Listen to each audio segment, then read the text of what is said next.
Buenos días, hermanos. Dios los bendiga. Ayer hacía el comentario sobre nuestro hermano que va a exponer y hacemos esta presentación para que sepamos que aquí en IBEC tenemos gente de verdad con mucha experiencia, conocimiento en diferentes áreas y creo que es algo que debemos aprovechar como congregación. Y en este caso, pues por el expositor de hoy, es ingeniero químico. Tiene una licenciatura en teología, tiene una maestría en teología del Seminario Bíblico Americano y un doctorado de Nuevo Testamento de la Universidad de Chicago.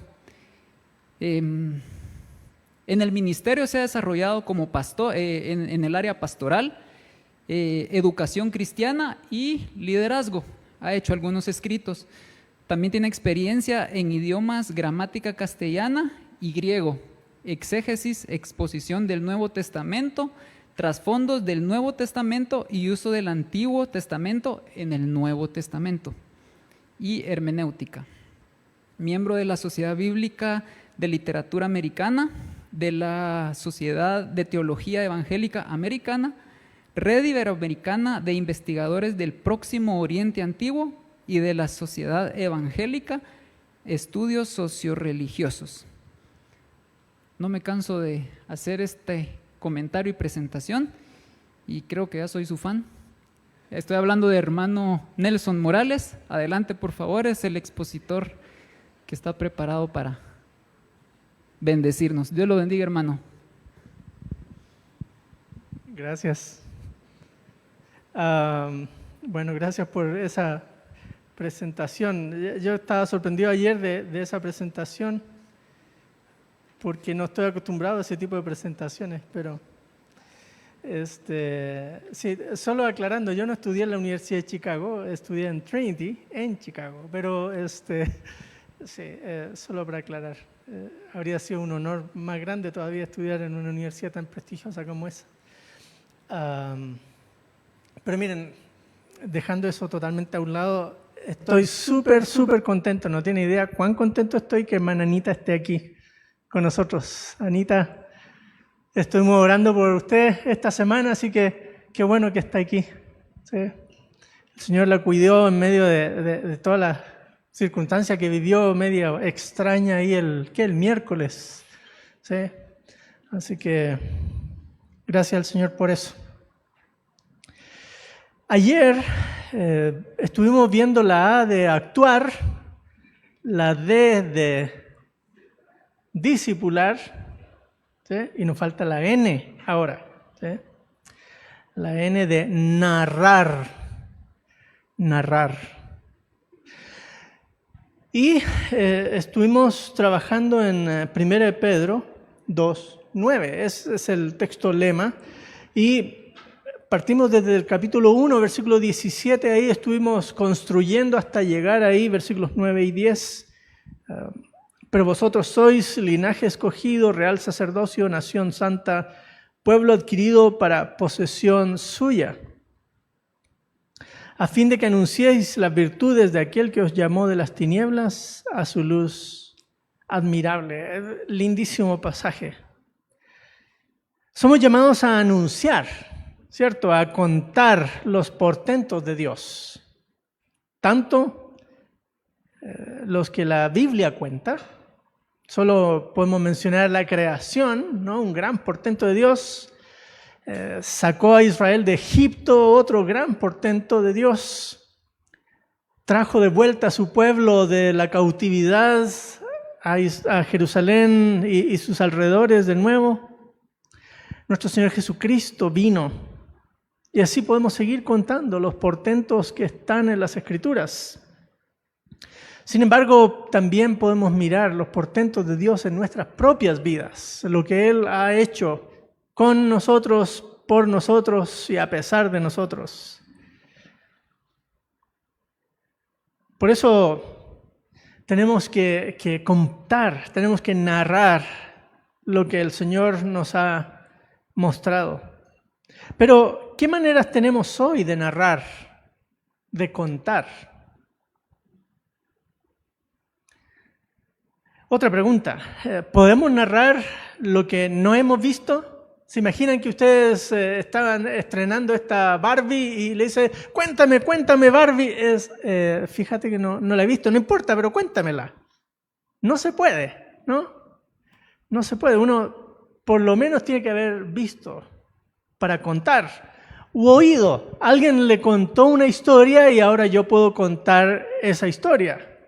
O a lo mejor la leí. Leí algo y ahora lo puedo contar, pero si no he visto, no he oído, no he leído, ¿qué voy a narrar? ¿Cierto? Y lo otro, ¿podemos narrar lo que no hemos vivido pensando en los portentos de Dios? Claro, uno puede inventarse cosas, ¿no? Pero no. Uno cuenta lo que ha vivido. Ahora, el apóstol Pedro nos aborda estas preguntas también en el capítulo 3. En el capítulo 3. Y quiero ver con ustedes dos formas de narrar que aparecen en este capítulo. Dos formas. La primera está en los versículos 1 y 2 de este capítulo 3 que estamos mirando. Solo que antes de leer, recuerden, estamos aquí con el apóstol Pedro, por ahí por el año 60 más o menos, 30 años después que el Señor ascendió a los cielos, más o menos, ¿no? 30 años de ministerio escribiendo quizás desde Roma a esta incipiente iglesia ahí en lo que hoy es Turquía, en la zona norte de Turquía. Y grupos pequeños de creyentes que experimentan las cosas como una minoría, en adversidad, en circunstancias complejas. No como aquí nosotros, que la mayoría o somos evangélicos o católicos, ¿no? En el país, cristianos en un término amplio del concepto cristiano, 90 y algo % de la población. Allí no, allí ellos eran el 0,00 y no sé cuántos ceros más agregar, ¿no? Eran un grupo muy chiquito, en situación compleja, a veces de adversidad. De hecho, el tema de sufrimiento es el tema más importante en el libro de Pedro. Cómo vivir en un mundo hostil, en el que somos peregrinos, veíamos ayer. Es en ese contexto que están estos versículos.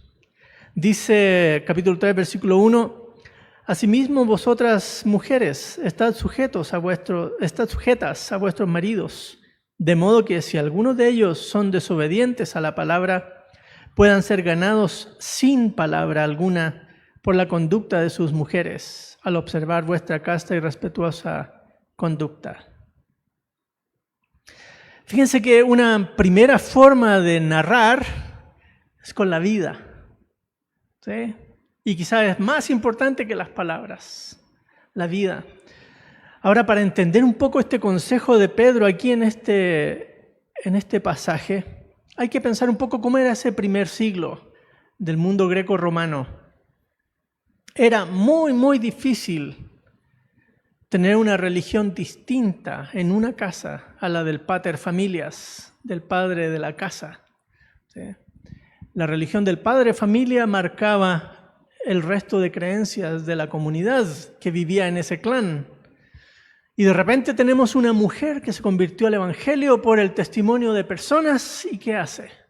Ahí, ¿quién fue Joel que contó de un médico, ¿no? Que su esposa es creyente y él, Javier, no, y estuvo anuente a comenzar estudios bíblicos.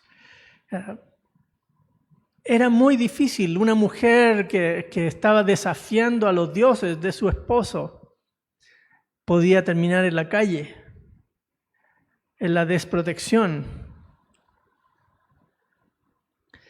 Ese es el contexto en el que Pedro está dando esta exhortación. Una mujer que en vez de estar, entre comillas, evangelizando a su esposo todo el día, ¿no? Es una mujer que debe aprender a reflejar a Cristo en su conducta. De esa manera, dice Pedro, si alguno de ellos son desobedientes a la palabra, puedan ser ganados sin palabra alguna por la conducta. Ahí está la clave. ¿Ven? Sin palabras por medio de la conducta. Algo parecido le dice a los siervos de ese tipo de ambiente, de creyentes que están trabajando en un lugar donde sus amos no son creyentes. ¿Sí? Les dice en el 18 del capítulo anterior: estad sujetos a vuestros amos con todo respeto, no solo a los buenos y afables, sino también a los que son insoportables, porque esto haya gracia, si por causa de conciencia ante Dios alguno sobrelleva penalidades sufriendo injustamente. Sometidos, sujetos. Es una situación complicada, difícil. Un maestro del seminario, él cuenta siempre el testimonio de él y su familia. Ellos son como 7, 8 hermanos, no me acuerdo cuántos son. Su madre se convirtió al evangelio y su esposo nunca la dejó ir a la iglesia. Pero todos sus hijos se convirtieron al Señor y sirven al Señor por todos lados. ¿Sí? Pero pasaron como 10, 12 años en que ella no pisó una iglesia. Y luego, cuando los hijos crecieron, este hombre dejó que los hijos fueran, pero no su esposa. ¿Sí? Y de esos hermanos, prácticamente todos estudiaron en CETECA. ¿Sí? Y 2 de ellos han sido maestros del seminario. Es un testimonio increíble el de esa mujer de Dios que optó por mirar este versículo en serio. ¿Sí? Es una situación complicada, difícil, ¿no? Fíjense que los misioneros que tenemos en España, ellos nos cuentan una y otra vez este tipo de cosas, donde no es con las palabras que llegan con el evangelio, sino con su acción. Actúan en su vecindario, en los lugares donde están. ¿Quién fue? Joel, creo que es el que tiene este programa doble de cuestiones de ropa y también ayuda comunitaria a través de la alcaldía. ¿Sí? Y eso ha permitido que gente se ponga a preguntar, ¿y estos por qué son diferentes? ¿Sí? Eso permite que las personas miren lo que está pasando y se abren a la posibilidad del evangelio, porque preguntan, ¿qué hace diferente a estas personas? No nos damos cuenta lo importante que es nuestra vida cristiana como mensajera de la buena nueva de Cristo. Muchas veces en el contexto en el que estamos más preocupados de nuestros derechos. Si actuamos de cierta manera y de repente nos dice el compañero, ¿y que usted no es evangélico, pues? ¿Sí? Y se nos pone la cara roja de vergüenza porque estamos actuando igual que los demás y no testificando de Jesús en nuestro actuar. O como me decía una vez un amigo que trabaja en logística de transporte, no, es que si uno no es rudo y habla de esa manera con los choferes, se lo comen vivo a uno. ¿Cómo ser gerente de una empresa de logística cristianamente? ¿Sí? El testimonio es importante. De repente estamos más pendientes que nos obedezcan o respeten los trabajadores que en proclamar con nuestra vida el mensaje transformador del Evangelio. Y eso es clave, es lo que Pedro está subrayando aquí. Es de un impacto tremendo, tremendo. Tenemos la linda posibilidad de mostrar el Evangelio en nuestras propias vidas, transformándonos como modelo para otras personas. Eso es discipulado. ¿Recuerdan? Eso hablábamos anoche. Eso es discipulado. Pero nuestra vida no es suficiente para una comprensión plena del Evangelio. Es necesario articular, hablar, contar qué es lo que nos ha llevado a este cambio de vida. Es necesario tener claro el contenido. Por eso, más abajo en este pasaje, el apóstol vuelve al asunto de anunciar. Y esta vez lo hace desde un contexto de hostilidad, de calumnia. y depresión. Vean conmigo versículos 13 al 17. Dice, ¿y quién os podrá hacer daño si demostráis tener celo por lo bueno? Pero aun si sufrís por causa de la justicia, dichosos sois. Y no os amedrentéis por temor a ellos, ni os turbéis, sino santificad a Cristo como Señor en vuestros corazones. Ahí llega una pausa. Vean que el testimonio sigue siendo importante, ¿no? Aún en escenarios de injusticia, de persecución, de hostilidad. Claro, nos resulta difícil entender eso porque vivimos en un país donde está de moda ser evangélico, hasta ser candidato a la vicepresidencia, ¿no? O sea, ¿qué más? Bueno, ya tuvimos presidente 3 y no han sido de buen testimonio en general, digamos, ¿sí? Así que, ¿cómo ser cristiano en un mundo hostil? Tenemos que inventarnos a veces la hostilidad de, no, es que viera las caras que me hace. ¿Sí? No, estamos hablando de mundo hostil, ¿sí? Estaba oyendo el otro día un programa de radio española. Era una entrevista a una persona que trabaja en Afganistán.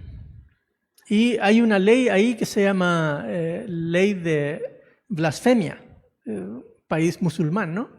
Ley de blasfemia. Pero lo que ha terminado pasando con esa ley es que se ha usado como pretexto para perseguir a los cristianos. Porque dicen cualquier cosa que les suena contra el Islam, está blasfemando. ¿Qué dijo? No importa, se la inventó esa persona y persiguen a cristianos. Terminan en la cárcel o tienen que salir del país. Son una minoría cristianos que viven en esa zona. Eso es hostilidad, ¿sí? Eso es hostilidad.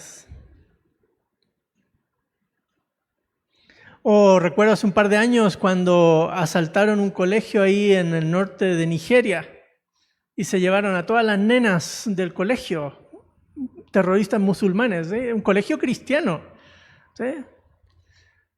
Y se llevaron a las niñas, y de esas niñas lograron rescatar a la mitad más o menos, y la otra mitad terminaron casadas con árabes, ¿no? Eso es hostilidad. Y aquí dice, no os amedrentéis por temor a ellos, ni os turbéis, sino santificad a Cristo como Señor en vuestros corazones. Esa es la actitud que el Señor nos demanda también a nosotros. Así que cuando hablamos de demostrar con nuestras vidas, estamos hablando de este escenario de hostilidad que viven estos creyentes a quienes Pedro escribe. Y continúa el versículo diciendo, estando siempre preparados para presentar defensa ante todo el que os demande razón de la esperanza que hay en vosotros, pero hacedlo con mansedumbre y reverencia, o temor, dice literalmente el texto. Temor no a las personas, porque unos versículos antes dice que no amedrentéis por temor a ellos, es temor a Dios, ¿no?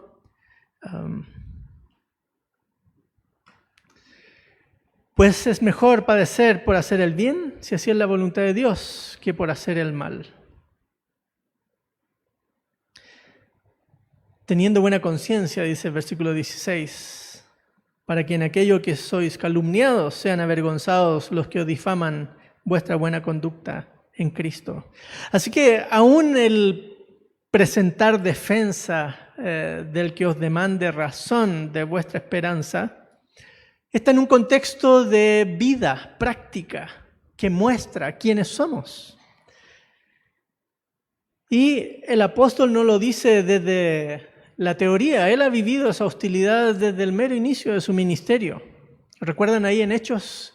El libro nos cuenta a Pedro encarcelado y siendo acusado falsamente. Eso está ahí. Estos días empecé a oír en audiolibro el Progreso del Peregrino. ¿Cuántos de ustedes han leído el Progreso del Peregrino? Poquitas personas, miren, pero por lo menos un tercio. ¿Sí? Al resto los animo a que esta semana lean el Progreso del Peregrino, no es tan largo. ¿Sí? Busquen ahí en Google Progreso del Peregrino PDF. ¿Sí? Ahí lo van a encontrar, gratis. ¿Sí? Juan Bunyan, él escribió este libro en 1600 algo, ¿no? Es un libro fabuloso. Yo lo leí de niño y ahora que lo estoy oyendo es como que si lo estuviese oyendo por primera vez. ¿Sí? Habla de un personaje que se llama Cristiano, que sale de su pueblo, que se llama Ciudad de Destrucción, y va camino a Sion. ¿Sí? Y va la historia contando las cosas que él va experimentando en ese proceso.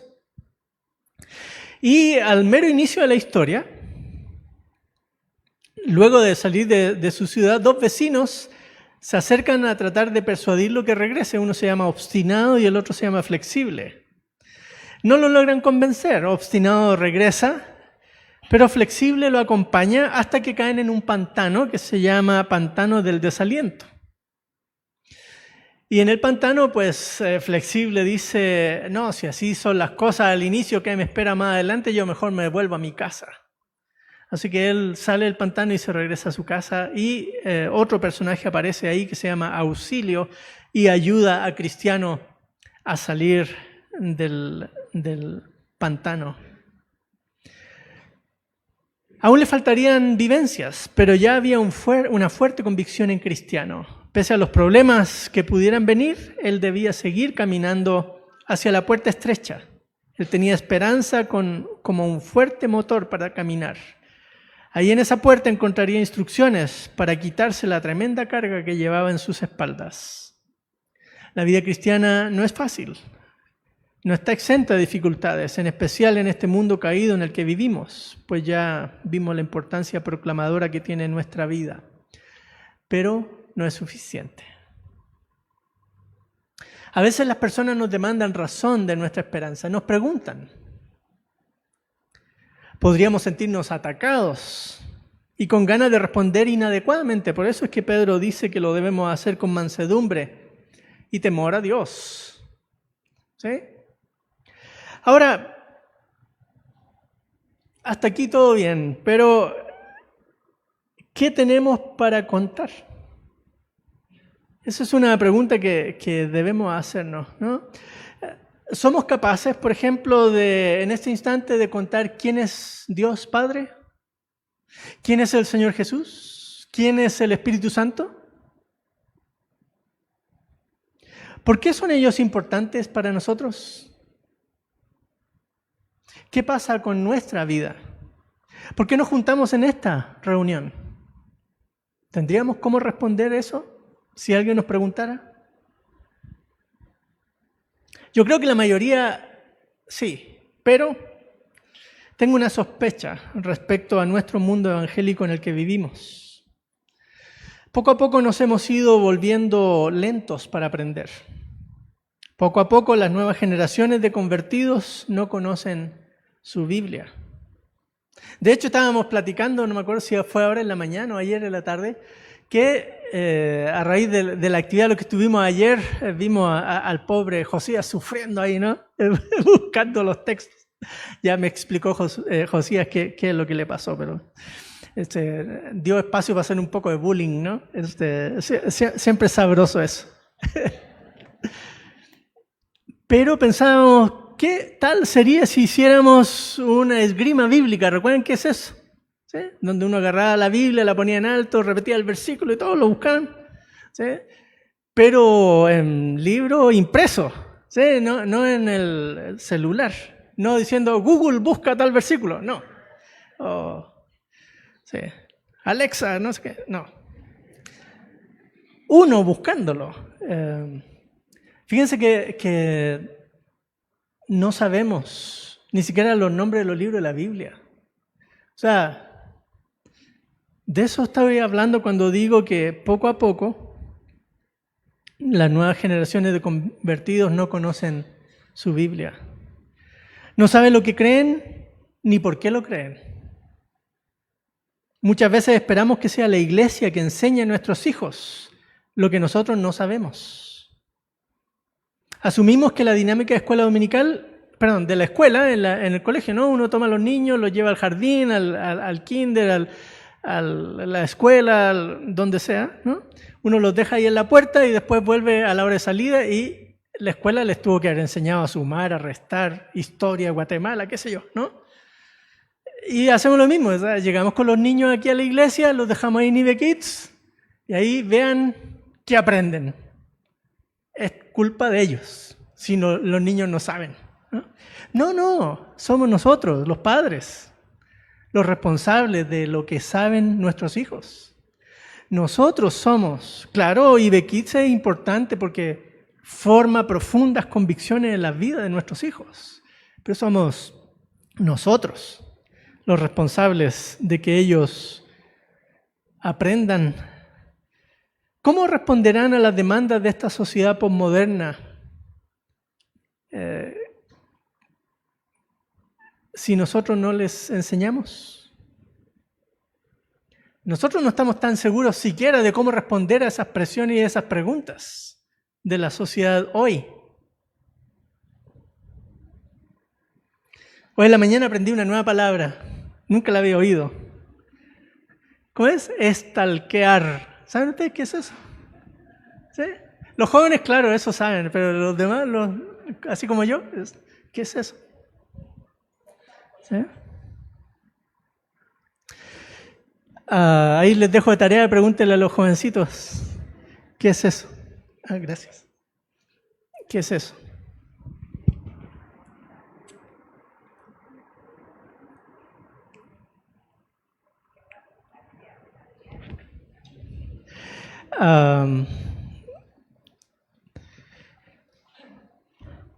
Tenemos la responsabilidad nosotros. Gracias. Muchas gracias. Eso es trabajo en equipo. Tenemos un mundo que está cambiando rápidamente y nosotros necesitamos tener respuestas a ese mundo que nos demanda razón de la esperanza que hay en nosotros. ¿Se dan cuenta? Tenemos que aprender a narrar la historia del Señor Jesús de nuevo, a estos nuevos desafíos, a estas nuevas realidades. Claro, los grupos pequeños de discipulados son importantes. Estamos pensando en lanzar más adelante en el año, ¿no? Grupos pequeños. Eso es clave porque nos permite en un ambiente más pequeño poder profundizar en nuestro aprendizaje. La escuela dominical de adultos, los jóvenes, el ministerio de damas, todas esas actividades nos ayudan, pero no son suficientes. Somos nosotros los llamados a estar tomando la iniciativa de aprender, de cómo responder a estas nuevas realidades. Y la historia del Señor sigue estando aquí en las Escrituras, pero si no las conocemos, ¿cómo vamos a responder? Ahí está el desafío que Pedro nos está lanzando ahora. Hay dos formas de hablar. Una es hablar con la vida, ¿no? Clave. Pero también hablar nos demanda conocer y vivir lo que creemos. Y ahí está la clave que Pedro nos lanza en estos textos.